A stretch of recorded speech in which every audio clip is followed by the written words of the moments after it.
পৃথিবীতে দিনে রাতে অসংখ্য পলিউশন, রোগ জীবাণু সমানে উঠতেছে। এখন যদি মাইক্রোস্কোপ যন্ত্র এখানে থাকতো তাহলে দেখতেন এই পরিবেশটা কত দূষিত, কত পলিউশন, কত জাম। এগুলি নাকের মধ্য দিয়ে পেটে যাচ্ছে, চোখের মধ্যে ঢুকতেছে, ক্রমাগত চোখের ভিতরে ধুলাবালি ঢুকবে। আর পরিষ্কারের কোনো ব্যবস্থা যদি না করা হয় চোখের দৃষ্টি নষ্ট হয়ে যেতে পারে। এই জন্য আল্লাহ রাব্বুল আলামিন চোখের ভিতরে মেডিসিন রূপী এক প্রকারের পানি রেখেছেন, আর অটোমেটিক চোখের পাতা ওঠানামা করে প্রতি মুহূর্তে চোখকে ক্লিন করে দিতেছে। এই চোখ সম্পর্কে আল্লাহ রাব্বুল আলামিন প্রশ্ন করবেন, অন্তঃকরণ সম্পর্কে প্রশ্ন করবেন। জবাব দেওয়া সেদিন বড়ই কঠিন হয়ে যাবে। এই জন্য আল্লাহ রাব্বুল আলামিন দুনিয়াবাসীকে সতর্ক করে দিচ্ছেন।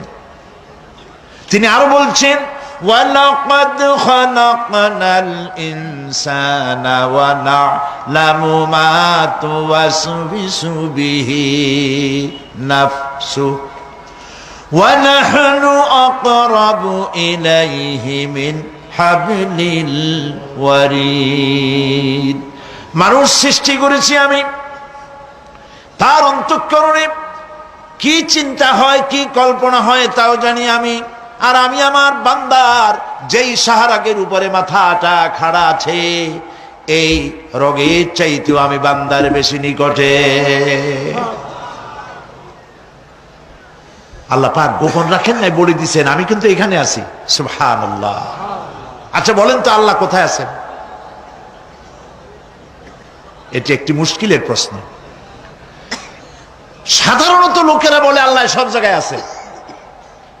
এই কথা, এই জবাব সঠিক নয়। আকীদা সাফ হতে হবে। আল্লাহ সব জায়গায় আছে এই কথা সঠিক নয়।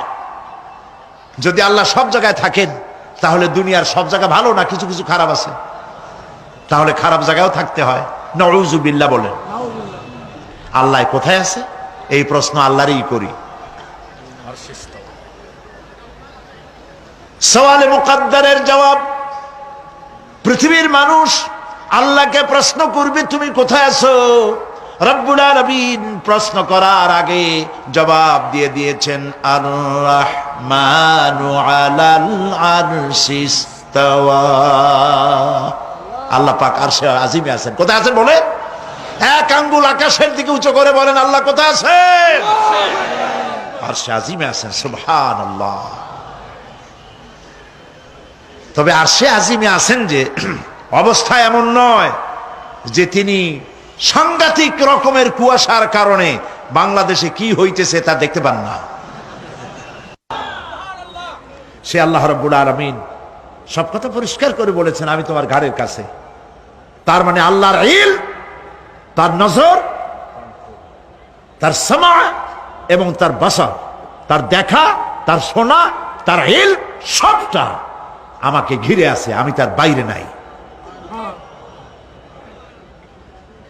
আল্লাহ মানুষকে সতর্ক করতেছেন, মা ইয়ালফিযু মিন কাওলিন ইল্লা লাদাইহি রাকীবুন আতীদ। মানুষ এমন কোনো কথা বলে না যা আমার ফেরেশতারা রেকর্ড করে না রাখে।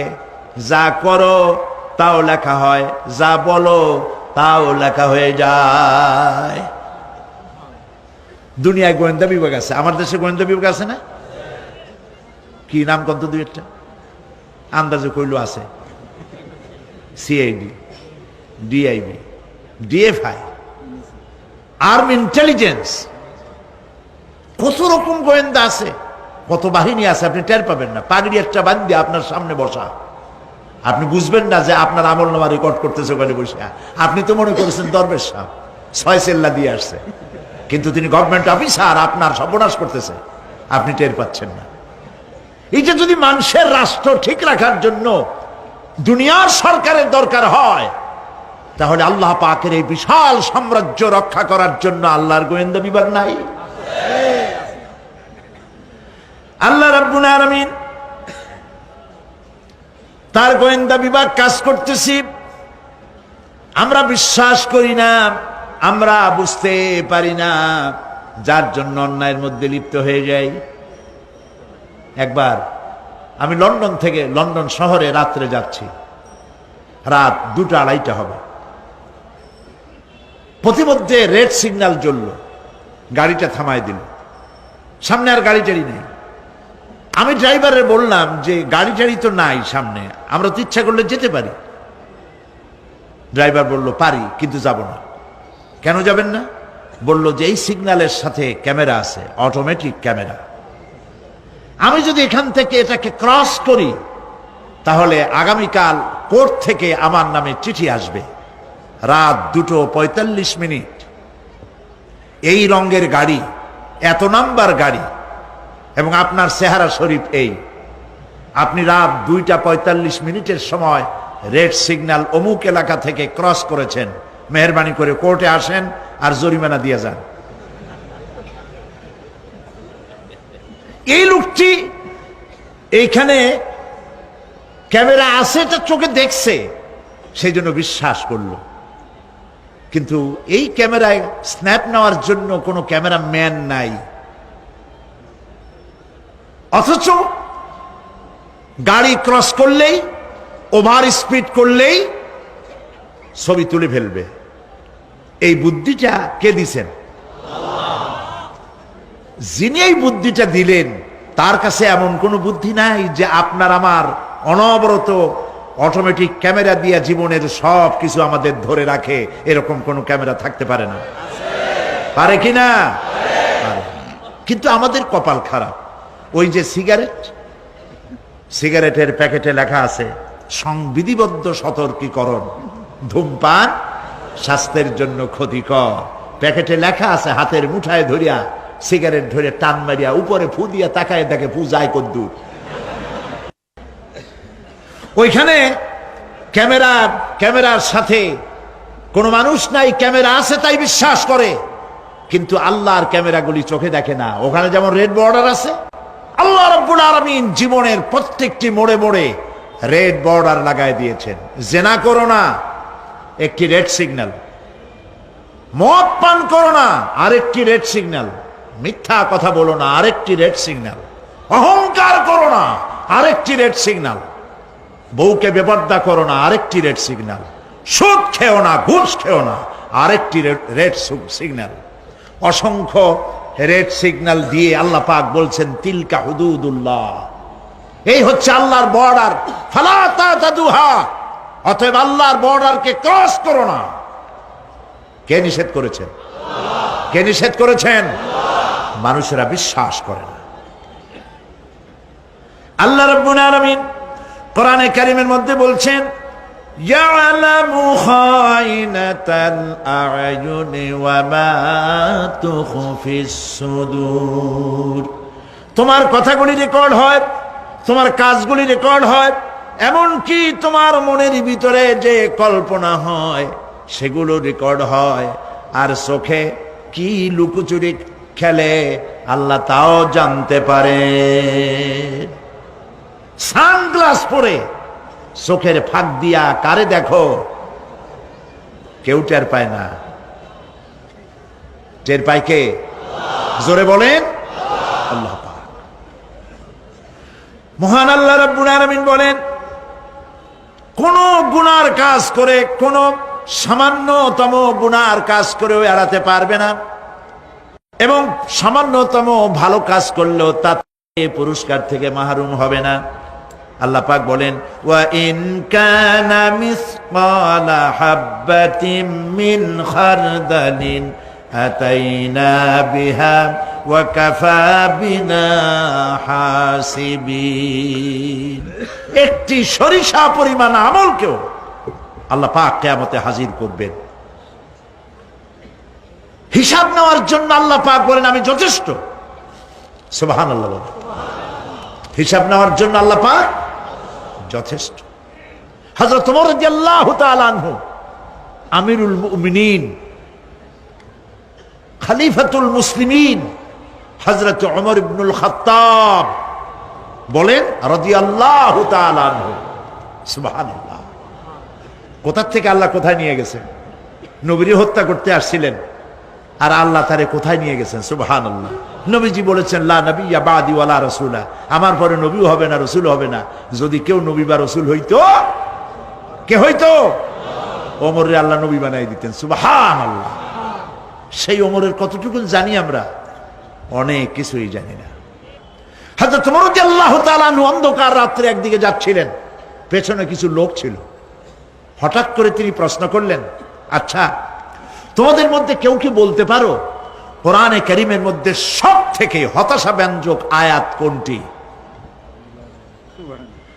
অন্ধকারের ভেতরে একজনে জবাব দিলেন, ফামান ইয়ামাল মিসকালা যাররাতিন খায়রান ইয়ারাহ ওয়া মান ইয়ামাল মিসকালা যাররাতিন শাররান ইয়ারাহ।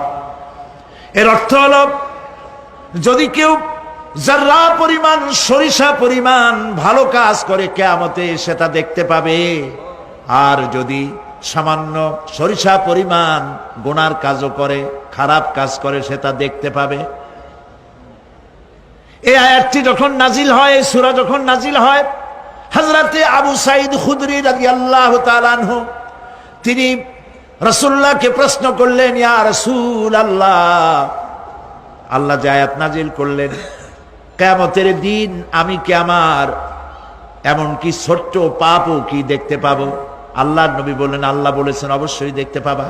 হযরত আবু সাঈদ খুদরি রাদিয়াল্লাহু তাআলা আনহু চিৎকার করে কেঁদে উঠলেন, বললেন, তাহলে তো আমি মরেই যাব।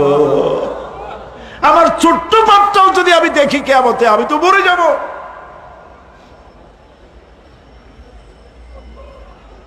হযরত ওমর রাদিয়াল্লাহু তাআলা আনহু অন্ধকারের ভিতরে হাঁটতেছেন আর কাঁদতেছেন, হাঁটতেছেন আর কাঁদতেছেন।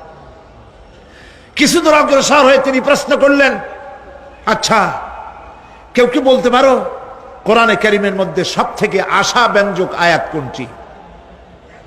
পেছন থেকে অন্ধকারের ভেতর থেকে আওয়াজ এলো, লা তাকনাতু মির রাহমাতিল্লাহ, আল্লাহর রহমত থেকে, দয়া থেকে নিরাশ হয়ে যেও না, হতাশ হয়ে যেও না।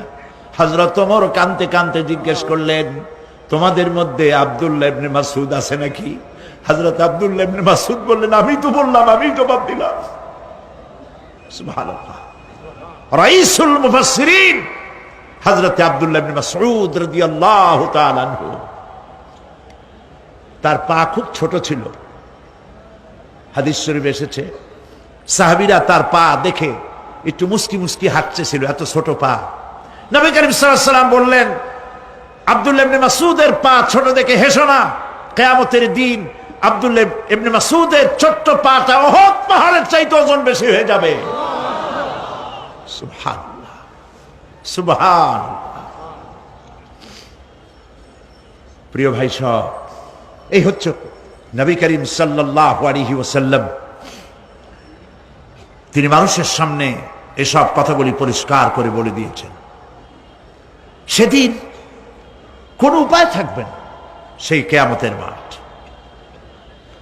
واتقوا يوما لا تجزي نفس عن نفس شيئا ولا يقبل منها شفاعة ولا يؤخذ منها عدل ولا هم ينصرون। সেদিন কেউ কারো সাহায্যে এগিয়ে আসবে না। প্রিয় ভাই সব, অসহায়, এর ইংরেজি হচ্ছে হেল্পলেস। এই পৃথিবীতে আক্ষরিক অর্থে কোনো মানুষ হেল্পলেস হয় না, অসহায় হয় না। কেউ না কেউ সহায় হয়েই যায়। হয় স্বামী, না হয় পিতা, না হয় ছেলে, না হয় মেয়ে, না হয় আত্মীয়, না হয় সরকার। কেউ না কেউ সহায় হয়েই যায়। একেবারে হেল্পলেস এটা পৃথিবীতে হয় না। অসহায় কারে বলে? কিয়ামতের মাঠে মানুষ তা টের পাবে। আল্লাহ তাআলা কিয়ামতের দিন তুমি আমাদেরকে অসহায় করে দিও না। কিয়ামতের দিন তুমি আমাদের জন্য সহায় হয়ে যেও। আল্লাহ পাক বলছেন সেদিনটি ভয় করো যেদিন কেউ কারো সাহায্যে এগিয়ে আসবে না, কারো পক্ষে কোনো সুপারিশ গ্রহণ করা হবে না, কারো কাছ থেকে কোনো বিনিময় গ্রহণ করা হবে না, কাউকে কোনো সাহায্যও করা হবে না। ইন্না লিল্লাহি ওয়া ইন্না ইলাইহি রাজিউন। আল্লাহ রাব্বুল আলামিন বলেন লান তানফাকুম আরহামাকুম ওয়ালা আওলাদুকুম ইয়াউমাল কিয়ামা। কিয়ামতের দিন তোমাদের আত্মীয়-স্বজন, তোমাদের সন্তান সন্ততি তোমাদের জন্য কিছু মাত্র কাজে লাগবে না। ইয়াউমা ইয়াফিরুল মারউ মিন আখিহি ওয়া উম্মিহি ওয়া আবিহি ওয়া সাহিবাতিহি ওয়া বানিহি। সেদিন মানুষ তার ভাই, মা বাপ, স্ত্রী ও সন্তান থেকে পলায়ন করবে। সেদিন প্রত্যেকে নিজ নিজ অবস্থায় পতিত হয়ে যাবে। পিতা তার সন্তানকে পরিচয় দেবে না, মা তার সন্তানকে চিনবে না, সন্তান তার মাকে চিনবে না। মানুষগুলি দৌড়াতে থাকবে, পালাতে থাকবে, কেউ কারো সাহায্য সেদিন করতে পারবে না। আমার প্রিয় ভাইয়েরা, সেই কিয়ামতে আল্লাহ পাক আমলনামা আল্লাহর আদালতে মানুষের সামনে পেশ করা হবে। পার্থিব জীবনে মানুষ যা কিছু করেছে কোনো জিনিস লুকায় রাখতে পারবে না, সব প্রকাশ পেয়ে যাবে। কিয়ামতের পূর্বেই আল্লাহ রাব্বুল আলামিন সব কিছুকে রেকর্ড করে রেখেছেন। আবারও বলছি, আল্লাহ পাক কোনো কিছু গোপন রাখেন নাই। কিভাবে রেকর্ড করছেন? وَكُلَّ إِنسَانٍ أَلْزَمْنَاهُ طَائِرَهُ فِي عُنُقِهِ وَنُخْرِجُ لَهُ يَوْمَ الْقِيَامَةِ كِتَابًا يَلْقَاهُ مَنشُورًا। প্রত্যেকের ভালো মন্দ কর্মলিপি আমি তার গলায় ঝুলাই দিছি। আমি তার জন্য কিয়ামতের দিন একটি কিতাব ওপেন করে দেব, গলায় ঝুলানো আছে। আজ বিজ্ঞানীরা আবিষ্কার করেছে মানুষের শরীরের মধ্যে ডিএনএ এর কথা। এই ডিএনএ এর মধ্যে সে কেমন হবে, তার প্রজ্ঞা, তার মেধা ইত্যাদি সবকিছু ওর মধ্যে ডিএনএ এর ভিতরে বিজ্ঞানীরা খুঁজে পাচ্ছে। আল্লাহ পাক মানুষের গলায় একটা টেপ রেকর্ডার লাগাই দিয়েছেন। সুবহানাল্লাহ বলেন। সেই টেপ রেকর্ড আমার এই যে বক্তৃতা ভিডিওতে ধারণ করা হচ্ছে, টেপে ধারণ করা হচ্ছে, এই বুদ্ধিগুলি কে দিছে? আরে ভাই কথা বলবেন তো আল্লাহর নাম জোরে না। এই বুদ্ধি কে দিয়েছেন? যে আল্লাহ বুদ্ধি দিয়ে আপনার আমার কথা রেকর্ড করাইতে পারে, সে আল্লাহ পাক আপনাদের আমার সাথে অদৃশ্য একটি টেপ রেকর্ড গলার মধ্যে ঝুলায় রাখছেন। এটা বিশ্বাস করবেন না? কিয়ামতের দিন এই রেকর্ড তার সামনে আল্লাহ পাক বলেন একটা কিতাব ওপেন করে দেব। তারপরে বলা হবে ইকরা কিতাবাকা কাফা বিনাফসিকাল ইয়াউমা আলাইকা হাসিবা। তাকে বলা হবে নিজের কর্মলিপি পড়ে দেখো, আজ তুমি নিজেই নিজের হিসাবের জন্য যথেষ্ট। পড়ো। কোথায় যাবা? জাহান্নামে যাবা না বেহেশতে যাবা? তুমি নিজেই তোমার হিসাব করার জন্য যথেষ্ট। সুবহানাল্লাহ। সেদিন কোনো সাহায্যকারী পাওয়া যাবে না, ওকালতি করার জন্য কাউকে পাওয়া যাবে না। বিশ্বাস করুন, বিশ্বাস করুন, কোন পীর সাহেব, কোন খাজা বাবা কিয়ামতের দিন আপনার আমার উপকারে আসবে না, আসবে না, আসবে না।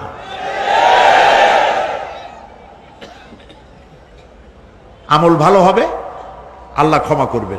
আমল ভালো নাই, পীর সাহেবরা কিচ্ছু করতে পারবেন না। কেউ কেউ মনে করেন পীর সাহেব আমার সুপারিশ করবেন। কিয়ামতের দিন আপনারাই দেখবেন ওনাদের সুপারিশ কে করে। কিয়ামতের দিন আল্লাহ পাক আরো পরিষ্কার করে বলছেন লান তানফাকুম আরহামুকুম ওয়ালা আওলাদুকুম ইয়াউমাল কিয়ামাহ। কিয়ামতের দিন সন্তান সন্ততি আর সম্পদ কোনো কাজে লাগবে না, এগুলি কোনো উপকার হবে না মানুষের জন্য। আর সেখানে উৎকোচেরও কোনো কারবার চলবে না। এই পৃথিবীতে উৎকোচ দিয়ে অনেক কাম করা যায়, কিন্তু কিয়ামতে চলবে না। আল ইয়াউমা লা ইয়ানফাউ মালুন ওয়ালা বানুন। সুবহানাল্লাহ।